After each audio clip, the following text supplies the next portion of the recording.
সবার প্রথমে মোবাইলের ফ্ল্যাশ লাইটটা অন করে মোবাইলটা একটা জায়গায় ফিক্সড করে রেখে দাও এবং তার উপরে একটা কাচের গ্লাস দিয়ে দাও ফ্ল্যাশ লাইটটার উপরে, এবং তারপর গ্লাসটা ভরে জল দিয়ে দাও।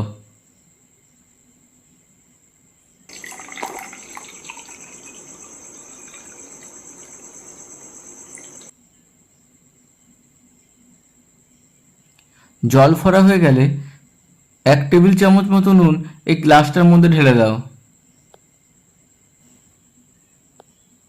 এবং এরপর রুমের লাইটটা বন্ধ করে দাও।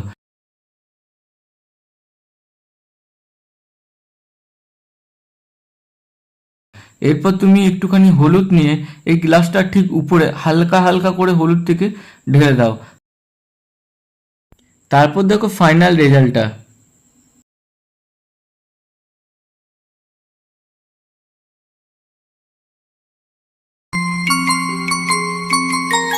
চাইলে তুমি তোমার মোবাইলের স্লো মোশন ক্যামেরাটা অন করেই তারপরে এই ভিডিওটা শ্যুট করতে পারো, তাহলে দেখবে এই ভিডিওটা আরো সুন্দর লাগবে। ব্যাকগ্রাউন্ডে তারপরে একটা মিউজিক দিয়ে দেবে আর ইনস্টাগ্রাম হোক চাই ফেসবুক ভিডিওটা আপলোড করবে, দেখবে তোমার ভিডিওতে অনেক ভিউজ আসবে।